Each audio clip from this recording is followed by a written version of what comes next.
For the last few lectures, we've been talking about the extremal problem of forbidding a complete bipartite graph.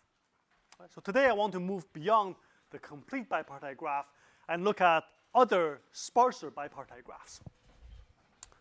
So we'll be looking at what happens to the extremal problem if you forbid a sparse bipartite graph.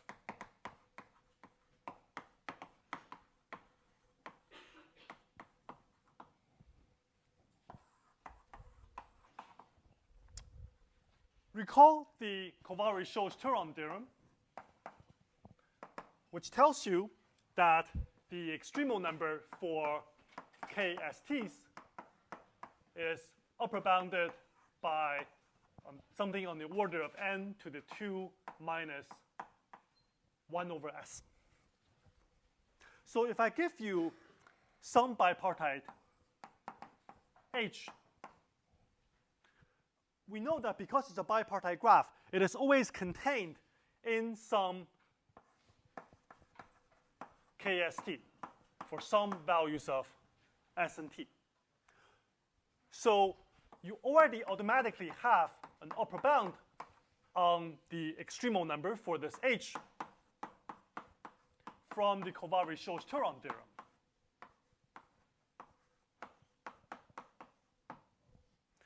But as you might expect, we might be very wasteful in this step. And the question is, are there situations where we can do much better than what is just given by applying Kováry-Schulz-Turon? And today I want to show you several examples where you can significantly improve the bound given by Kováry-Schulz-Turon for various sparser bipartite graphs. So the first result is the following theorem, which is initially due to Faraday, and then a different proof was given by Alon, Krivulevich, and Sudakov. And the latter proof is the one I want to present because it presents an important and intricate probabilistic technique, which is the main reason for showing you this theorem. But let me tell you the theorem first. So here, H will be a bipartite graph, and it has vertex bipartitions A and B, such that every vertex in A has degree at most R. Okay. So the bipartition is A and B, and the degree in A is at most R for every vertex on the left side in the set A. And I want to understand, is there some upper bound on the extremal number that does better than Kováry-Schulz-Turon? And the theorem guarantees such a bound. So then there exists some constant depending on H such that the extremal number is upper bounded by something to the order of n to the 2 minus 1 over r. Compare with Kováry-Schulz-Turon. On one hand, if your H is the complete bipartite graph KST, then this is the same bound as Kováry-Schulz-Turon. On the other hand, you might have a lot more vertices in A and a lot more vertices in B. The hypothesis only requires that the degrees in A, max degree is at most R. So it could be a much bigger graph. So if you apply Kováry-Schulz-Turon, you would get a much worse bound compared to what this theorem guarantees. Okay. This 1 over r is optimal. You cannot, in this given statement, you cannot improve this 1 over r, right? Because we know that from the KST example and the lower bounds I showed you last time, you cannot improve upon this 1 over r. So in this form, this theorem is best possible.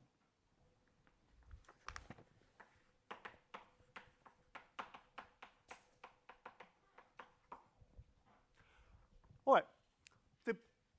I want to show you a probabilistic technique for proving this theorem. And it is an important idea called dependent random choice.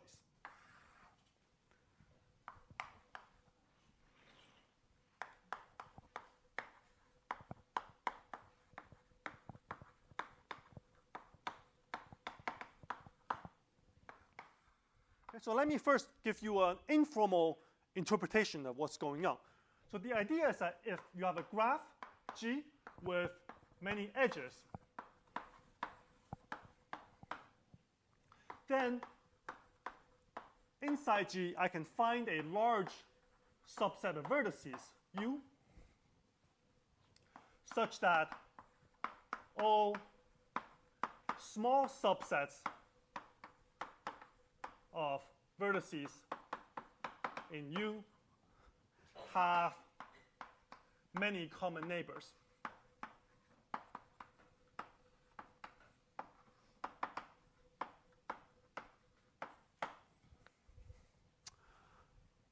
Because I won't tell you what the small and many are just yet, so we'll see it through the proof of the theorem. But that's the idea. So I give you a graph. It's not too sparse. It's relatively dense. Then I should be able to find some subset that is fairly large so that, let's say, every pair of vertices in the subset has many common neighbors. Okay, so let me write down, or at least attempt to write down the formal statement. Dependent random choice. The statement of the theorem, as I will present, has a lot of parameters, but I don't want you to be scared off by the parameters, so I won't even tell you what they are, but first tell you what the statement of the conclusion is, and then we'll derive what is the dependencies on the parameters through the proof. Right? The technique is much more important than the statement of the theorem itself.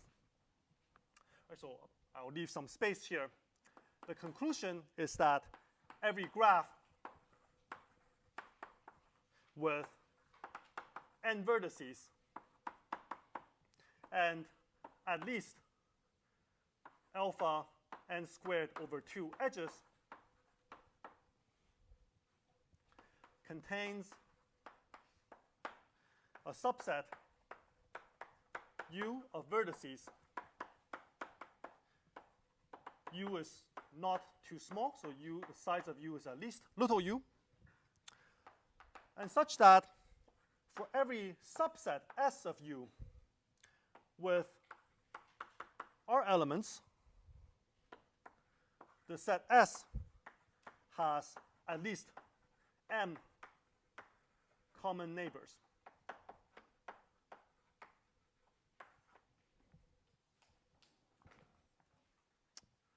All right. So what's the idea here? I give you this graph, and I want you to produce the set U that has this property. Now, how might you go about finding the set U? Let me give you an analogy. I suppose you have the friendship graph on MIT campus, and I want to select a large set, let's say 100 students, such that every pair of them, or maybe even just most pairs of them, have many common friends. Well, how might you go about doing that? Well, if you select 100 students at random, you're unlikely to achieve that outcome. Right? So they're going to be pretty dispersed across campus. But if you focus on some commonalities, so for example, you go to someone, some specific individual, and look at their circle of close friends, then it seems more likely you will be able to identify a group of people who are very well connected in that they pairwise have lots of common friends. And that's the idea here. We're going to make the random choice by picking that core individual. That's the random choice, but then make the subsequent dependent random choice by looking at the group of friends from that specific random individual, instead of choosing the 100 people uniformly at random, which is not going to work. All right, so let's execute that strategy on this graph. Let me take T to be the random set, so that's the core set. So let T be, for convenience, I'm going to choose with repetition. So instead of just choosing one person, I'm going to choose T vertices. So a list of T vertices chosen uniformly at random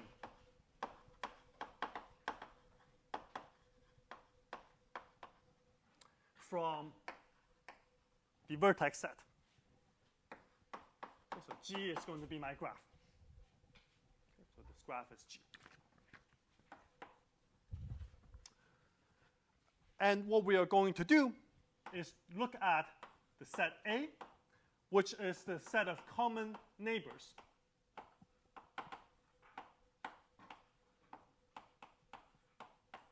of T, the vertices that are adjacent to O of T. And that's the set I want to think about. Right? So I want to basically argue that this set A has more or less the properties that we desire, maybe with some small number of blemishes, which we will fix by cleaning up. First, I want to guarantee that A has a big size. Right? We are actually choosing a lot of vertices. So let's evaluate the size of A in expectation. By linearity of expectation, we need to compute the sum of the probabilities that individual vertices fall in this random A. For each particular vertex A, for each particular vertex V, when it's in A, well, it is in A if T is contained in the neighborhood of this V. Right? So all of your chosen T's fall into the neighborhood. Otherwise, V is not going to be contained in A. So each individual probability can be computed easily by looking at the size, the degree of V, divided by the number of vertices raised to the power T. T independent choices chosen with replacement. And by convexity, applied to the final expression, we find that it is at least this quantity here, where essentially we're taking the averages of the degrees. Okay, so this is by convexity.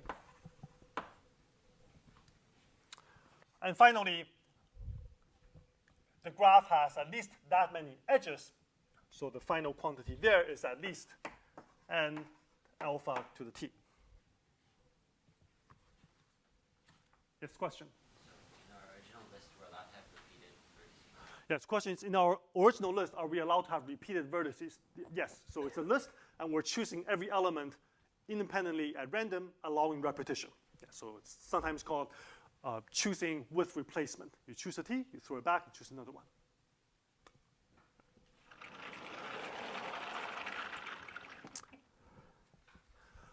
All right. The property that we're looking for is that for every S subset, for every R element subset of U, it has many common neighbors. So let's look at such an S. Right, so for each S, which is an R element subset of the vertex set, so an R element subset of V, what is the probability that this set S is contained in A? So I give you this set S. It is contained in A if, well, let's think about how A is chosen. You want this to happen, and A is chosen as a common neighborhood of this T. So S is contained in A if and only if T is contained in the common neighborhood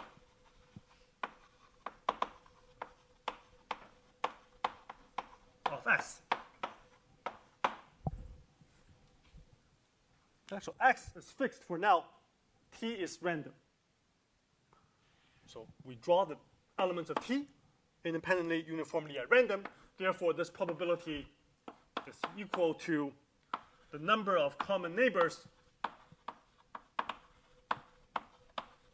of S as a fraction of the total number of vertices, this fraction raised to the power t.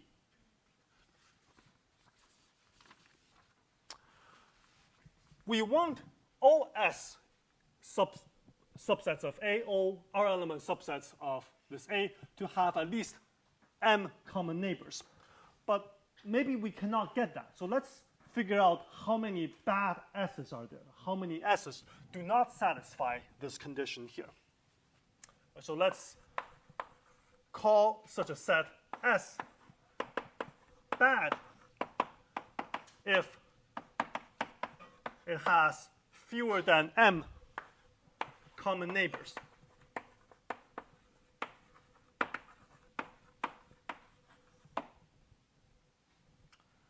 And from this equation, we see that for each fixed S, that is an R element subset of vertices, it is bad with probability.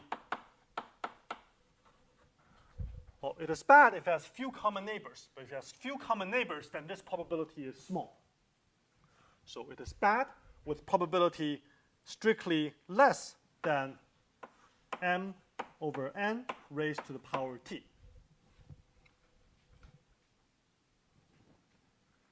So we chose this A in this dependent random way.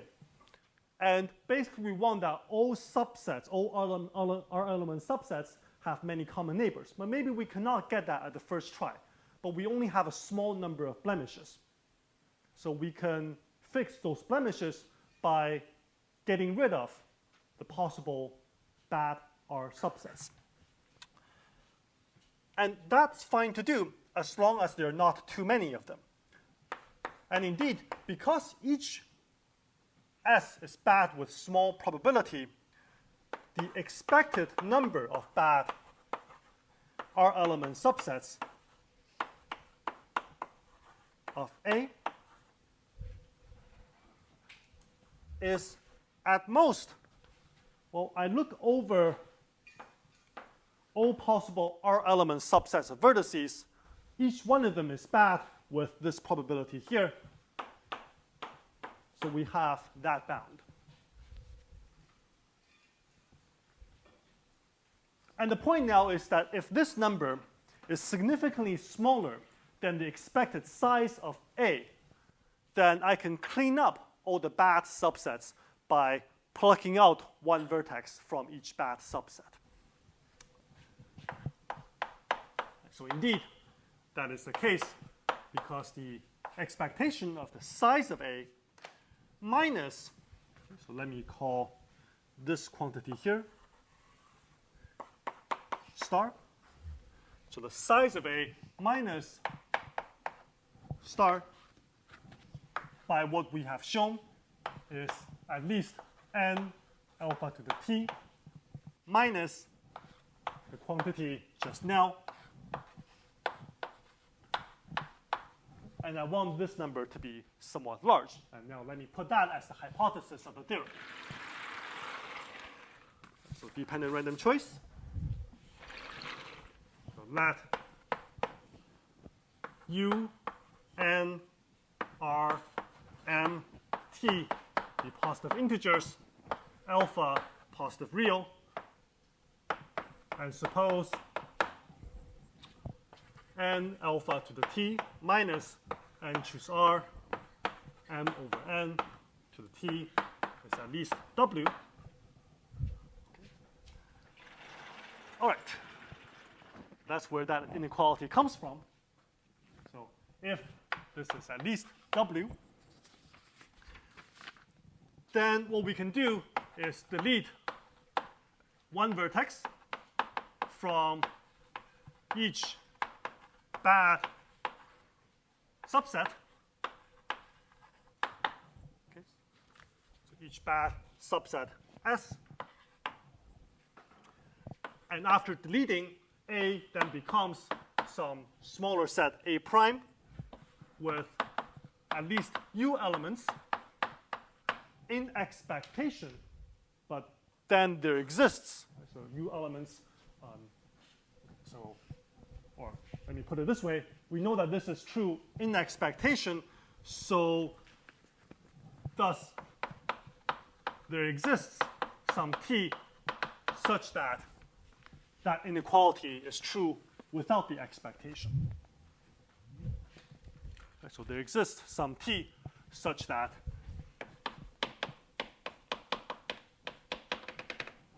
so this quantity is at least that.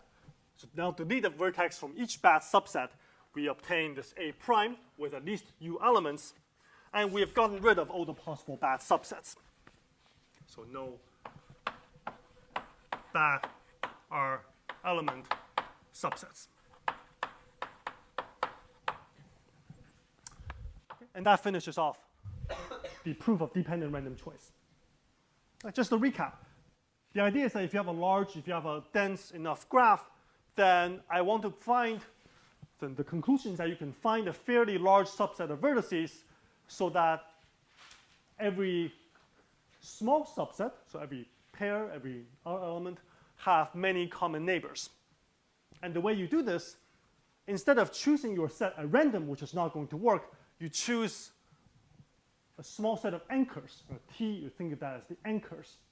You choose a bunch of anchors, and then you look at their common neighborhoods and use that as a starting point. That will almost work. It might not work perfectly, but then you fix things up by removing the blemishes. Okay, so this is a very tricky probabilistic idea. It's also a very important one. Okay? It will allow us to prove the theorem over there about the extremal numbers of bounded degree graphs. Question? In the definition of bad, is that for any subset of V, or is it only for subsets of A? The question is, in the definition of bad, do I use this definition for all subsets of V, all R element subsets, or just subsets of A? So I use it to mean all subsets of V. Because A is random. Right? A is random. So the definition of bad does not depend on the randomness, only depends on the original graph. Wait, how is the badness dependent on any probability? The badness does not, so the question is, how does the badness depend on any probability? Badness does not depend on the probability, but A is random. So the number of bad R element subsets of A is a random variable. Right, so each individual, so you start with a graph, some R element subsets are bad, some are not. And now I choose this random A in this dependent random manner. And A might contain some bad subsets. I'm trying to calculate how many bad subsets this A has. Question? Yeah. I think you should rephrase it, right? Because an S is either bad or not bad. But you said like it's bad with probability. So your concern is each S is bad with probability. Sorry. It's contained in A with probability. Fine. Yeah. Thank you. So I define, great. So each bad subset, okay, so for each fixed bad subset, it is contained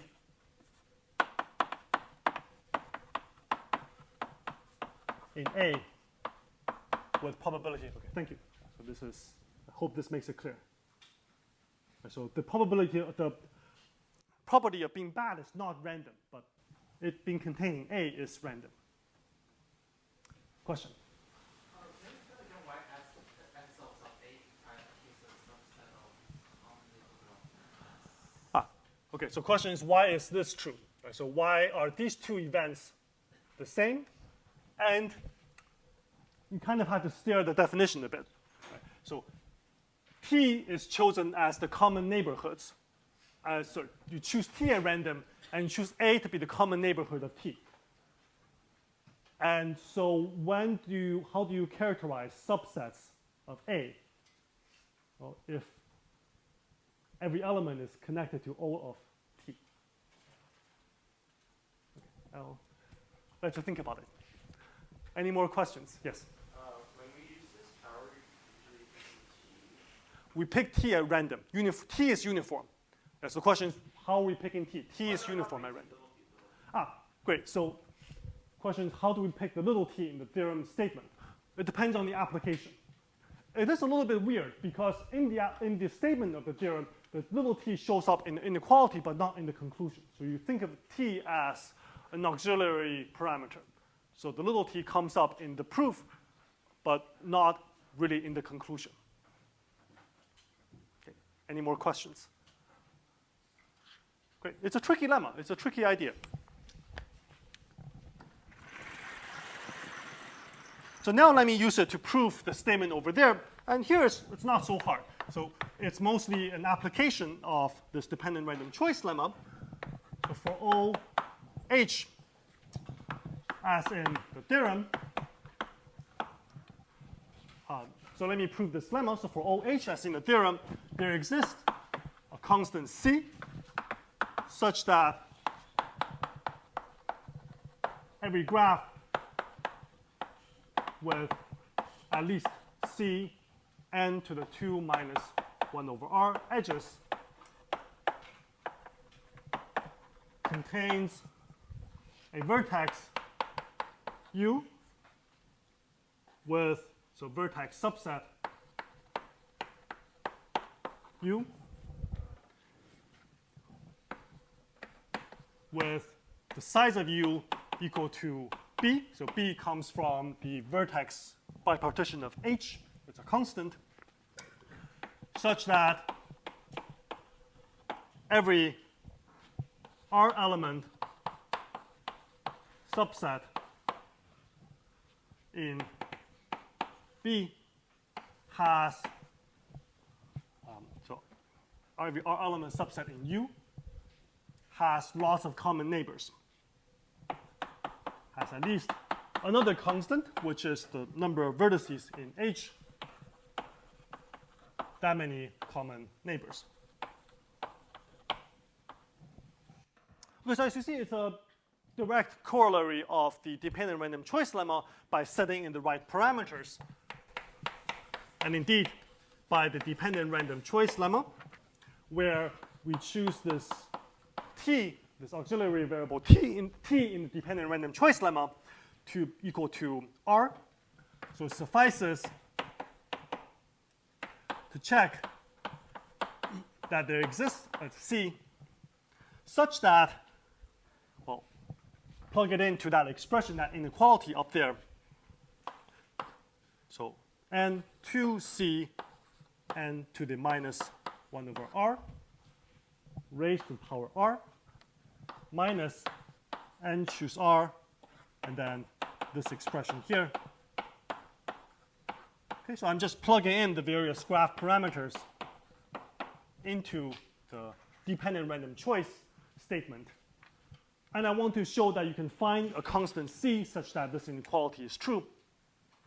And indeed, these exponents, they cancel out. So the first term is simply 2c raised to the r. And the second one, because, again, you notice that the exponents work out just fine, so it is a constant, at most a constant. So you can choose c big enough so that this is true. Okay, so it's a direct verification of the hypotheses of the lemma. And now we're ready to prove the theorem over there.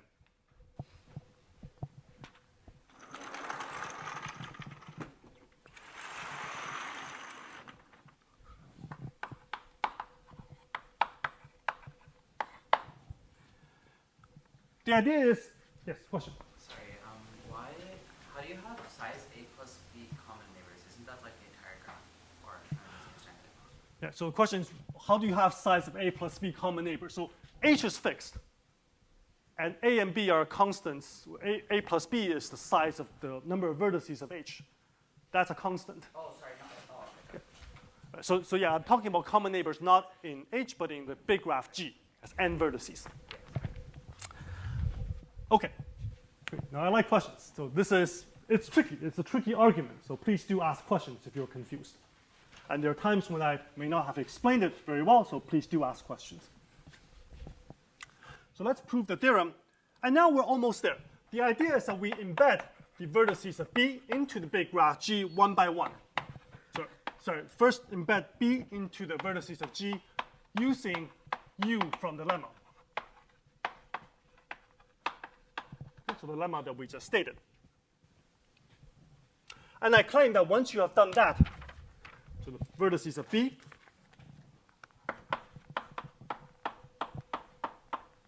and now I need to embed the remaining vertices of A.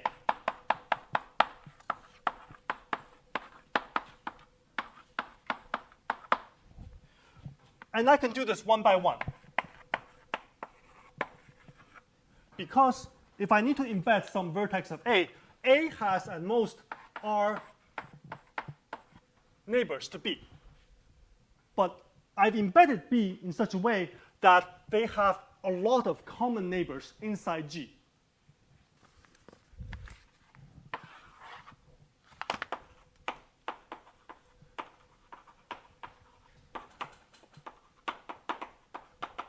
So I can always do it. Right, so I can always embed the vertices of A one at a time in such a way that I even avoid collisions. I don't allow vertices to be embedded into the same place.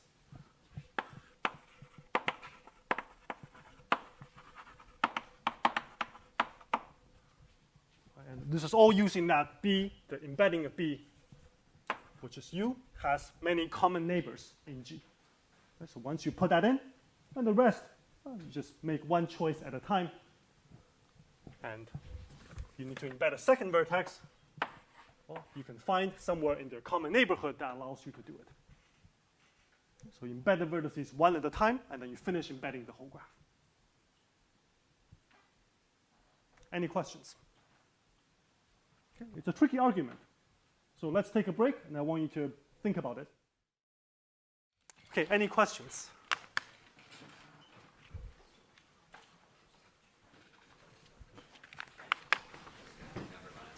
Yeah.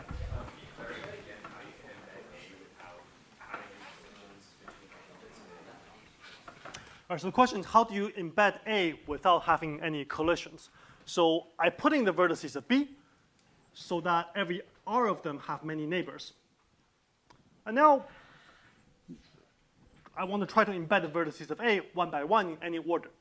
Okay, think about, you pick the first vertex, where can it go? It has, let's say it's adjacent to the first three vertices of B, so in the embedding, it has to go in the common neighborhood of those three vertices, which we know is large. So I put them anywhere. And I do the same for the second vertex, do the same for the fourth vertex. So I just keep on going. Now, because the common neighborhood is large, it may be that some of the potential vertices I might embed is already used by the previous steps in the process. But because I always have at least A plus B common neighbors, I always have some possibilities that remain.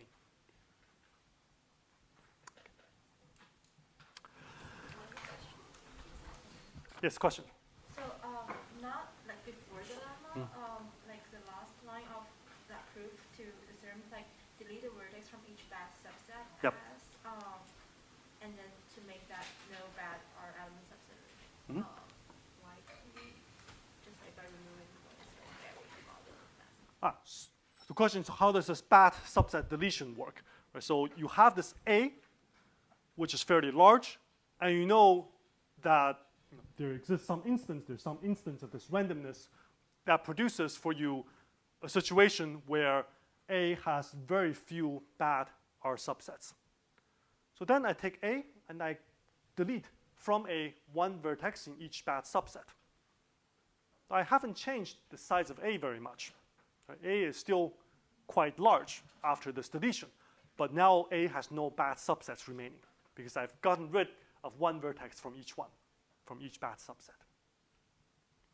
Right, so very similar to what we've seen before, the random process for creating an H-free graph. You generate a random H-free graph which has very few copies of H relative to the number of edges, and then you get rid of them by removing one edge from each copy of H. Okay, so with the theorem that we saw in the first part of the lecture, we saw how to improve on the bound of Kovács-Sós-Turon in some circumstances, namely one where the graph that you're forbidding, this H, essentially has bounded degree. Right? So we stated something a bit stronger, namely has bounded degree from one side. And that's a really general result. And now I want to look at some more specific situations where you might be able to improve further. So what are some nice bipartite graphs? One that comes up is that of even cycles. Right. So you have C4, C6, and so on. And you see C4 is the same as K22, which we already saw before. But even C6, the techniques so far allow us to obtain, with the theorem that we just saw, gives us a bound on C6 that's more or less the same as that of C4, namely n to the 3 halves. So what's the truth for C6? So it turns out that you can do much better. So this is the theorem of Bondy and Szymonovich, that for all integers k, at least 2, there exists some constant c such that the extremal number, well, I'm going to use c too many times, so I'll just say that the extremal number of c2 sub k is at most on the order of n to the 1 plus 1 over k. So in particular, for 6 cycles, the upper bound is 4/3 in the exponent, better than the 3 halves. So this is another class of graphs where there are some nice upper bounds. And you can ask, well, just like Kovács-Sós-Turon for complete bipartite graphs, do we know matching lower bound constructions? And what is known is that it is tight only for a small number of cases, and the others we do not know whether they're tight. So this Bondy-Szymonovich theorem, it is tight for k being 2, 3, or 5, and open for others. Okay, so there are constructions for C4 free, C6 free, and C10 free, but not for C8 free. That's an open problem. The proof of the Bondy-Szymonovich theorem is slightly involved, but I want to show you a weaker result that already contains a lot of interesting ideas. So a weaker result is this, that for every integer k, at least 2, there exists a constant c such that every n vertex graph G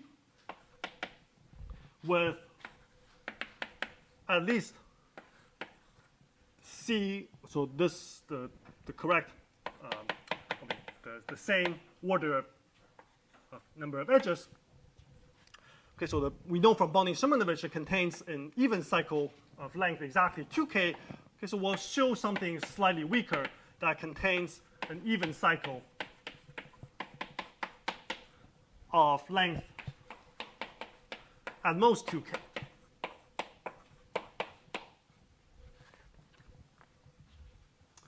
Right, which, in other words, says that the extremal number, if you, so we haven't introduced this notation, but hopefully you can guess what it means, that if you forbid all of these cycles, then it is this quantity there.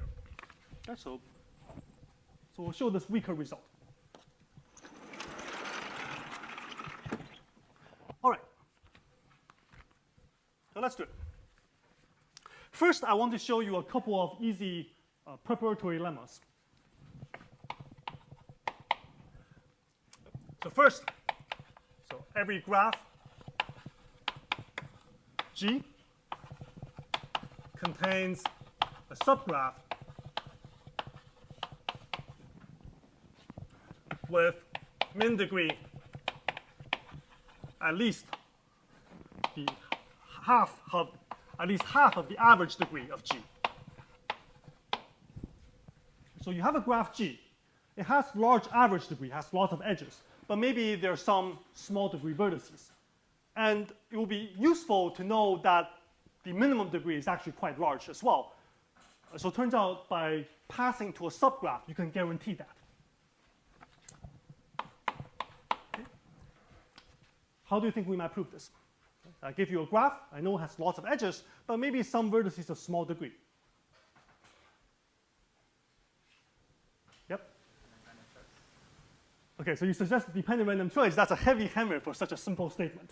So it turns out we can do something even simpler. Right, so we just throw out the min degree vertices. Right? So throw out the small degree vertices. So if the average degree is 2t, then the number of edges is number of vertices times t. And you see that removing a vertex of degree t, or at most t, cannot decrease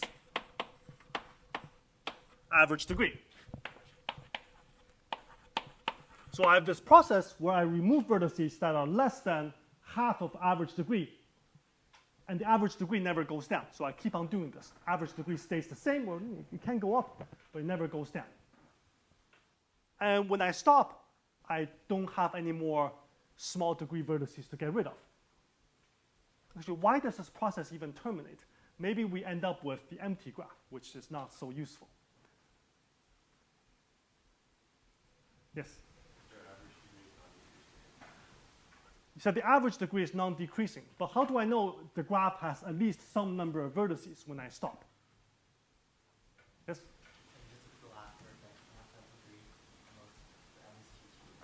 Okay, so if you must terminate, right? You must terminate because every graph, if you had way too small number of vertices, right? Because, for example, if, well, just notice that every graph with at most 2t vertices has average degree less than 2t. So you'll never get below 2t vertices. You run out of the room if you go too far. Because that's the first preparation lemma. The second one is that every graph G has a bipartite subgraph with at least half of the number of edges as the original graph. Okay, this is a very nice and quick exercise in the probabilistic method. So we can color every vertex black and white uniformly at random.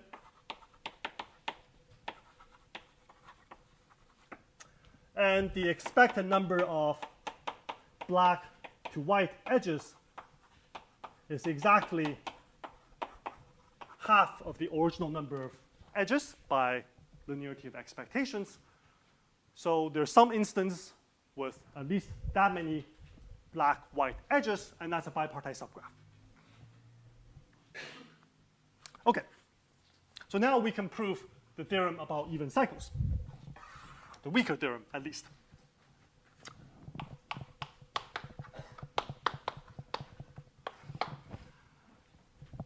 I start with a graph which has a lot of edges, but by these two lemmas and changing constant somewhat, I can obtain a subgraph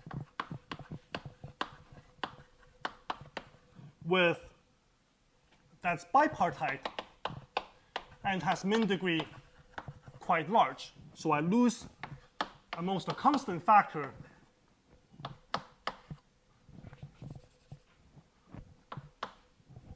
and I get basically within a factor of 2 of, well, factor of 4 of the average degree. Okay, so let me call this quantity delta, the min degree in this subgraph, in this bipartite subgraph. let's think about what happens to this graph if I start with an arbitrary vertex. Okay, so now I have a min degree condition. It's really all vertices are now kind of the same to me. So pick an arbitrary vertex and look at its neighborhood. It has at least delta edges coming out. So let me call the first vertex level 0 and the second set level 1. It's bipartite, so there are no edges within level 1. Let's expand out even further.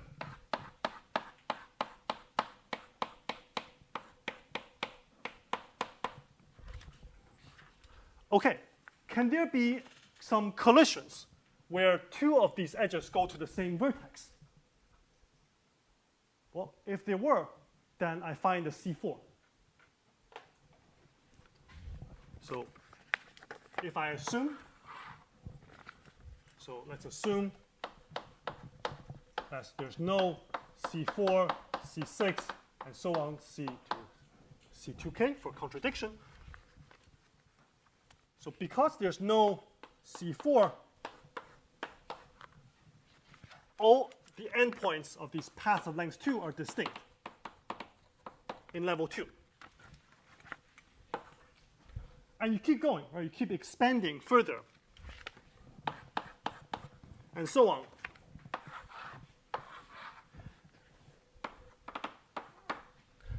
And all the way to level T. And all of these guys must be distinct as well. Because otherwise, you find a cycle of length at most 2t. So when you do this expansion, each step, you get distinct vertices. And you also have no edges inside each part because you're looking in the bipartite setting. Okay, so how many vertices do you get at the end? Well, I have a min degree condition. The min degree condition tells me that I expand by a factor of at least delta minus 1 each time. So the number of vertices in here is at least delta minus 1 raised to the power t. So raised to the power k. Here's k. I expand all the way to the end. But you see, that number there is quite large. So in particular, if C is large enough, then it's bigger than n.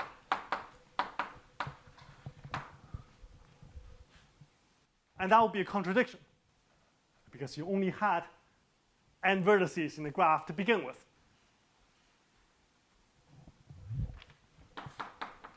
Therefore, the assumption that there are no cycles, even cycles of length at most 2k, is incorrect. And that finishes the proof.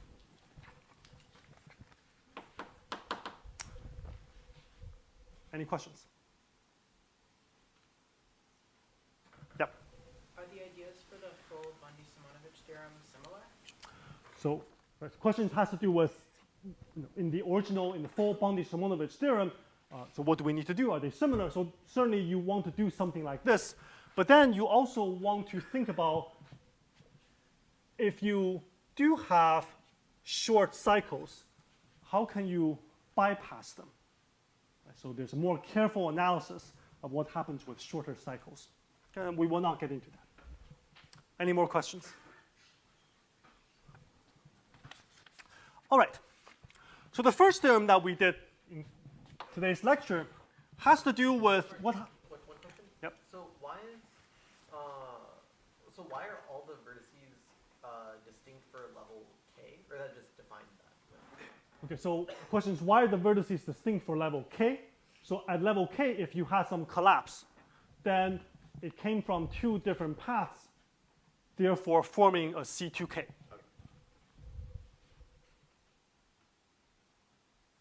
Okay. So now I want to revisit the first theorem that happened in today's lecture. Namely, if you have this H, bipartite A and B, right, so we saw the hypothesis was that if every vertex in A had bounded degree at most r, then we got an upper bound on the extremal number that was n to the 2 minus 1 over r. And in particular, for r equals to 2, right, suppose I have that situation there. Suppose that the degree for every vertex in A is at most 2. Then the first theorem guaranteed us that the extremal number is on the order at most n to the 3 halves, just like the extremal number for 4 cycles for K22s.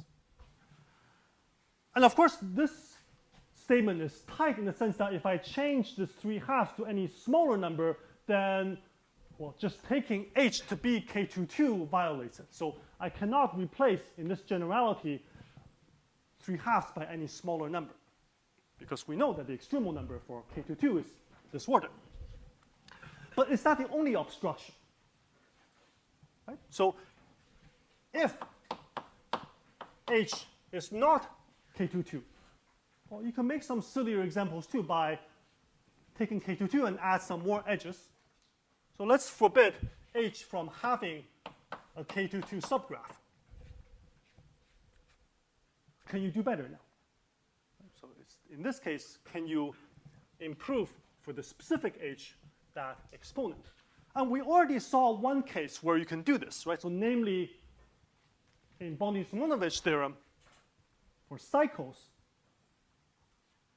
well, if you only apply to this theorem here, you get 3 halves. But Bondi-Simonovich tells you a much better exponent. So let's explore this situation.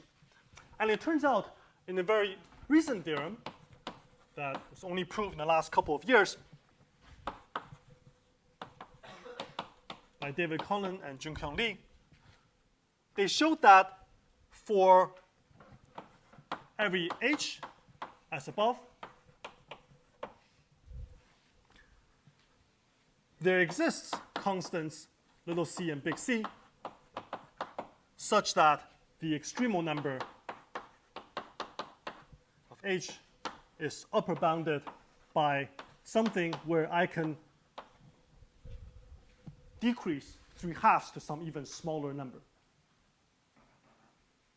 Okay. So somehow this 3 halves, now we understand, is really because of the presence of K22. If the graph has, if h has no K22, then some smaller number suffices.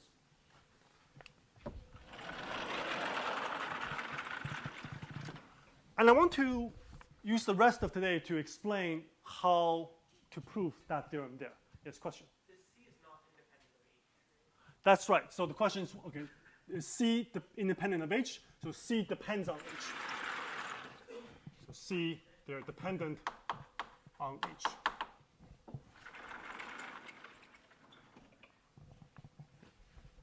Questions?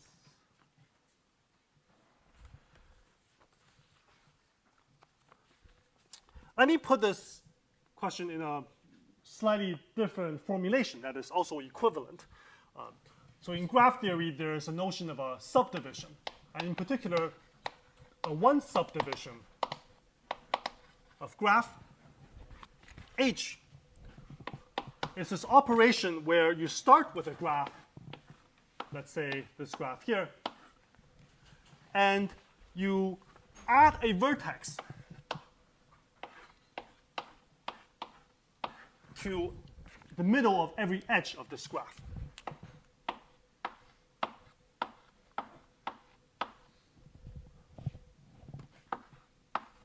Okay. So initially it's 4 vertices. Now you add a new vertex to every edge.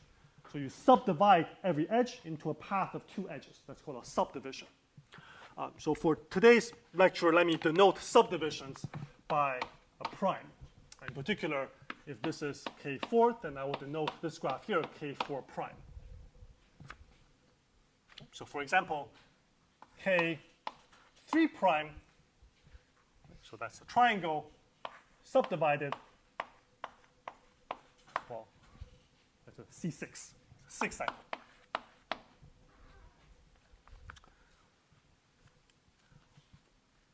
So observe that every h that comes up in this theorem here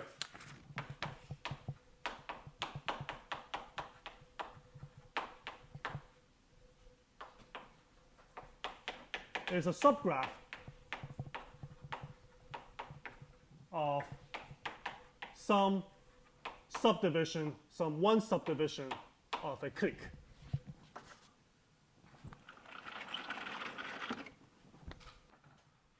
Because the vertices on the left in A of degree 2, right, so you think of them as midpoints of edges.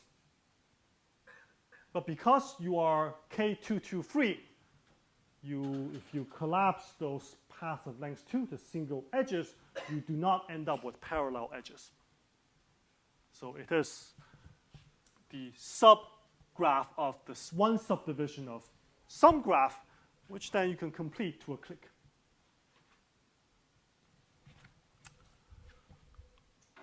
Okay, so this theorem here is equivalent, at least qualitatively, to the statement that for every t, there exists some constants, again, depending on t, such that the extremal number of the one subdivision of a clique is bounded by something where we can improve upon the exponent in the first theorem in today's lecture.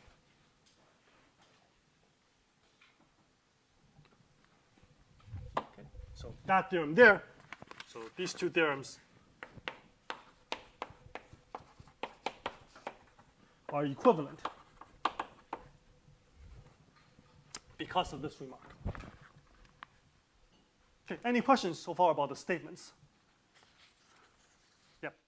In the remark, how do you deal with like vertices with degree less than 2? Good. Question in the remark, how to deal with vertices with degree less than 2, completed to a vertex of degree 2. Add another edge. Add another edge to a new vertex. Okay, sure. Any more questions?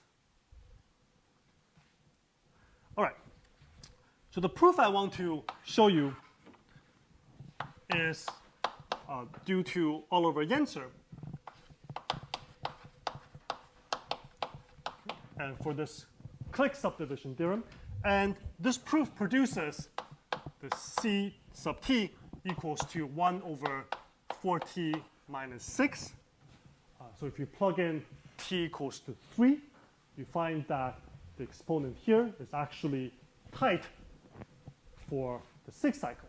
So it actually agrees with what we know.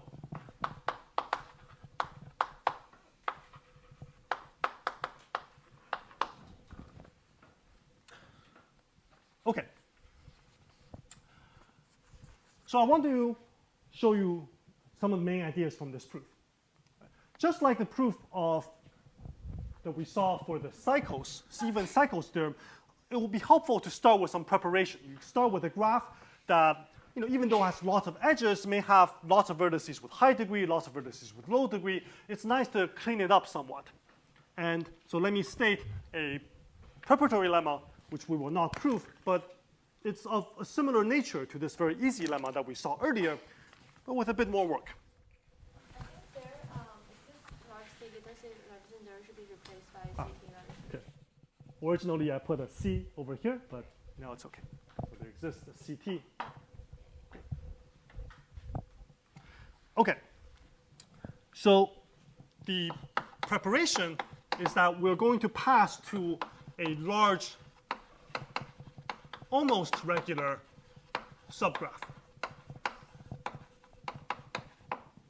Okay, so the lemma.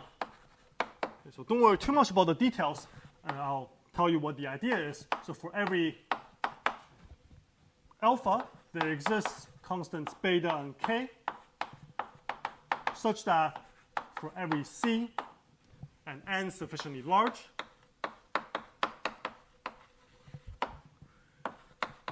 every n vertex graph G with lots of edges, so C n to the 1 plus alpha edges, has a subgraph G prime such that, okay, so I want some properties. First, G prime has lots of vertices. Okay, so n to the beta, so still lots of vertices. You lose a polynomial in n. And 2, it has still lots of edges relative to the number of vertices it has. So basically changing the constants, if I start with n to the 1 plus alpha, I still have roughly number of vertices to the 1 plus alpha, number of edges. It is almost regular in the sense that the max degree of G does not differ from its minimum degree by more than a constant factor. So you don't have vertices that are too small degree, you don't have vertices that are too large degree. And finally, G prime is bipartite, and the two parts of this bipartition have sizes differing by a factor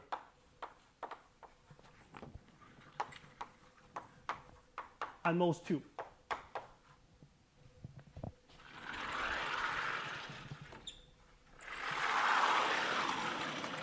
Okay. So if you like, think of G as a regular bipartite graph. But this is a preparation lemma. We'll just make our life a bit easier. So from now on, let's treat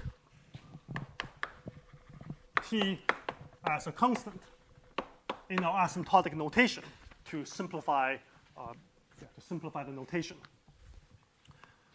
So you have this graph G. It's a bipartite graph. And for a pair of vertices on one side, A, so there are no edges in A, but for a pair of vertices, I say that this UV is light. Okay, so it's not an edge, but I talk about these pairs. I say that it is light if the number of common neighbors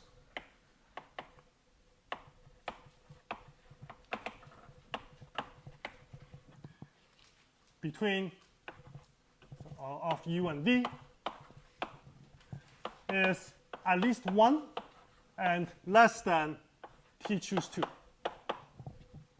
So it has some common neighbors, but not too many.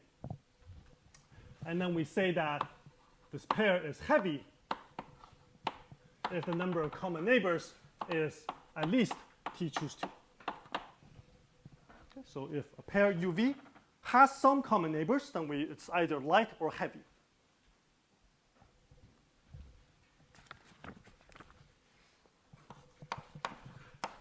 I claim that if G is a KT prime, so this is the one subdivision of KT, free bipartite graph with vertex bipartition A union B. So U, not A, but U union B. U will eventually be a subset of A, such that all the vertices on the left on U have degree at least delta.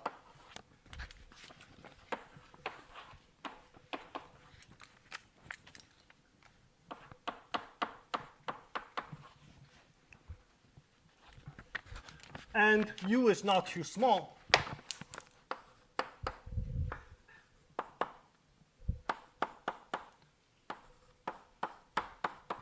So it's at least 4bt over delta. Don't worry about it for now. So think of delta, this is a min degree. So it is somewhat smaller than the average. It's basically the average degree of your graph. And b, think of as n. It's more or less the whole set of vertices. Then the conclusion is that there exists a U in a lot of light pairs in the set U.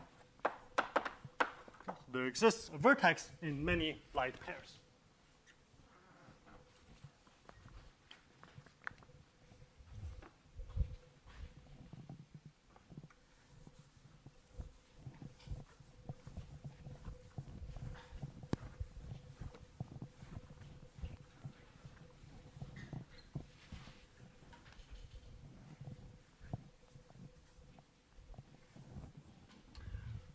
It's important that we assume that this graph G is kt prime free. Because otherwise, you could imagine a situation where essentially you have a complete bipartite graph and every pair of vertices is heavy. So you don't have any light pairs at all. Right, so having kt prime free somehow allows us to find light pairs. So let's see the proof of this lemma. Right, so we combine some nice ideas that we've seen earlier in the course, namely double counting, and also uses Turon's theorem. So first, let's do a double counting argument, similar to the proof of the Kovács-Sós-Turon theorem, where let's count the number of k12s like that. Okay, so the number of k12s like that between U and B. I claim one way to count this is to look through all the vertices on the right side, look at how many neighbors it has, and sum up the degrees, choose 2.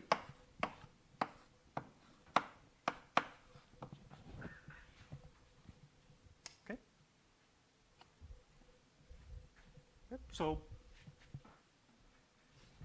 skipping some, well, okay, so I can tell you what comes out. So by convexity, we find that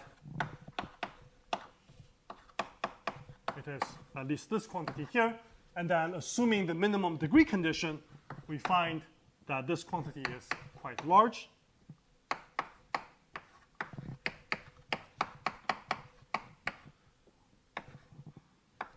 And okay, so this is a calculation very similar to what we did for the proof of Kovács-Sós-Turon theorem.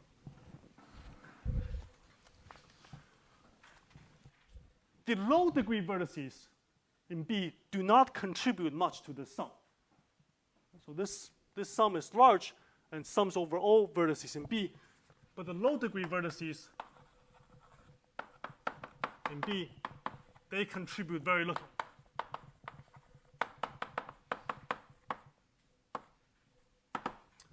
Because if we sum over all the vertices of B with degree less than 2t, then, well, each summand is at most 2t squared, which, again, by the assumption of delta,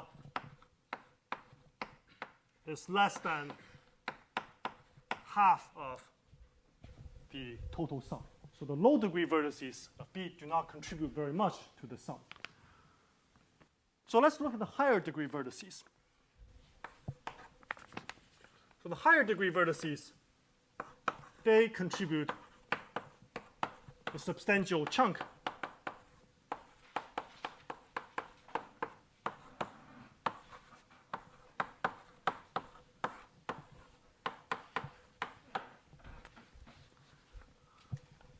And the most important thing here is that among these vertices,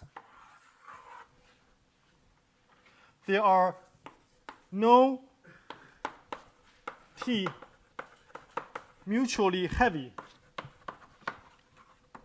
Okay, so not among these vertices, but in U. If you look at U, there are no t mutually heavy vertices in U. If you had t mutually heavy vertices in U, then what happens? Right, so if you had t mutually heavy vertices, if you have, let's say, 3 vertices in U, they're mutually heavy. Each one of them, because they're heavy, I can find many common neighbors. So I can build this path of length 2. I can build another path of length 2. And I don't run out of vertices because they're all heavy. They all have at least t choose 2 common neighbors. So I can build this subdivision of KT. So there are no mutually heavy vertices in U. Okay, so where have we seen this before?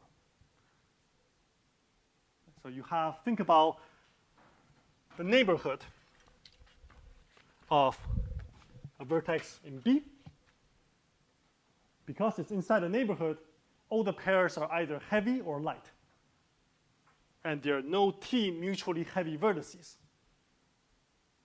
So then Turon's theorem tells us that there must be many light vertices.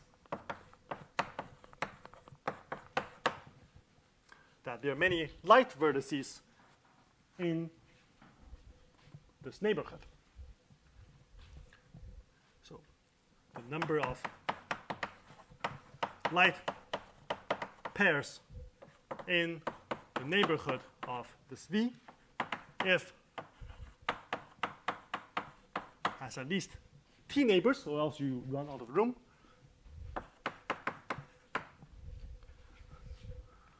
is at least, right? So if you think about what Turon's theorem says, is that the number of non-edges is at least this quantity here, which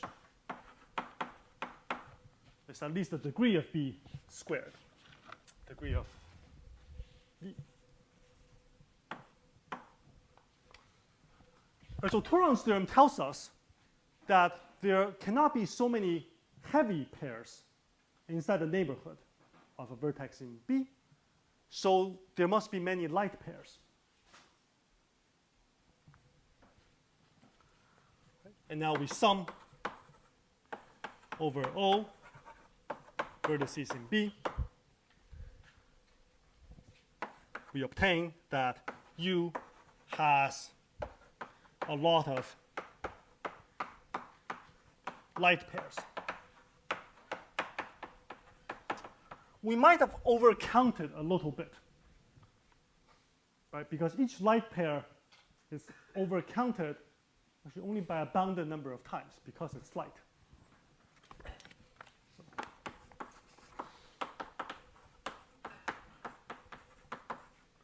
So it's overcounted by less than k choose 2 times. So that's just a constant factor.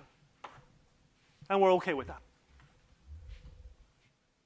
Okay, so that's the conclusion for now. This lemma tells us that you have lots of light pairs in U. And what we're going to do is to keep on shrinking this U. So U is going to be a subset of A. Initially, let's let U be the entire set A. Tells us that there's one vertex in A with lots of light neighbors. Take that vertex, choose its neighborhood. Apply the lemma again. Find another vertex with lots of internal light neighbors. Keep on going. And then we build a large light clique. Okay, so that's the idea. So we'll find that, so we'll see that if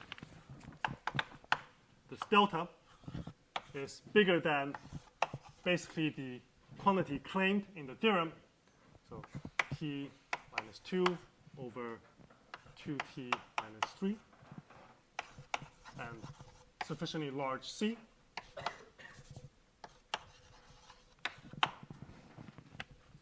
then there exists the sequence U1, U2, U3, so on, all the way to UT, and the sequence of vertices V1, V2, VT. Okay. So such that initially I take A, and the idea is initially I take V1 to be whatever comes out of that lemma, and I want the property that all of the VI, VJs are light.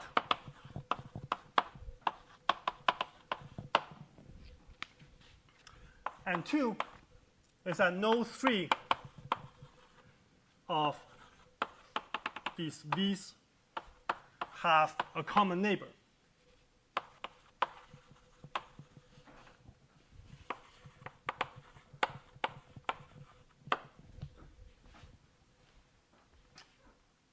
And I claim once you have these two properties, then you can find your clique subdivision.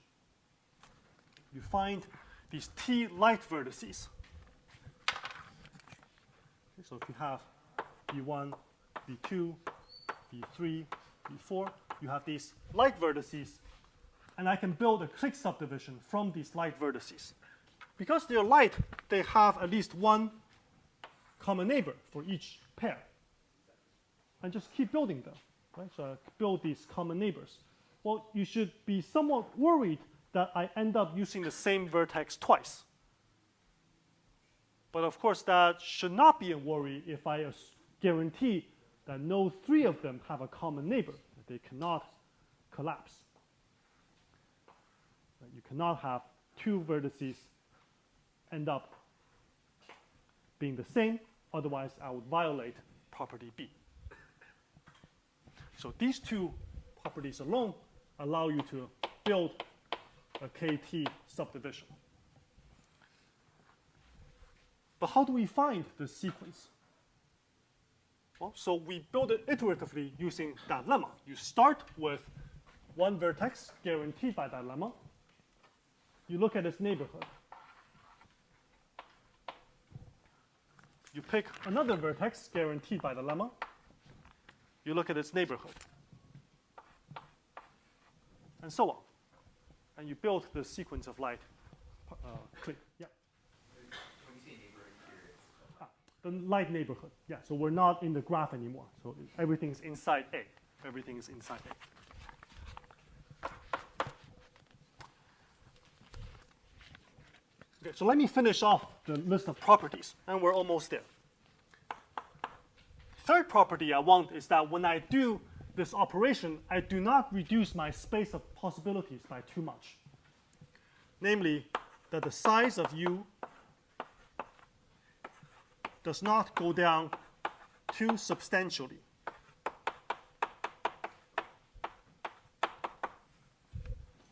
And that's guaranteed by the lemma. And 4 is that basically this picture over here, Vi is light to O of Ui plus 1.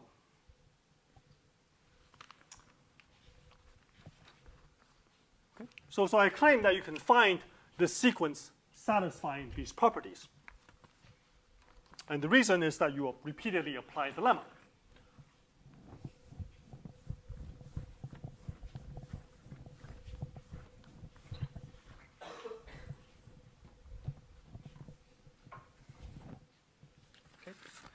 So repeatedly apply the lemma. The lemma doesn't address this part about triple vertices having common neighbors. But I claim that's actually not so hard to deal with, because if you think about how many vertices, how many possibilities this restriction eliminates. So B only eliminates at each step T choose 2, because this is coming from the light restriction, times at most. Okay, so another T choose 2, and this comes, the first one comes from pairs of V1 through Vt. So eliminates at most this many times the max degree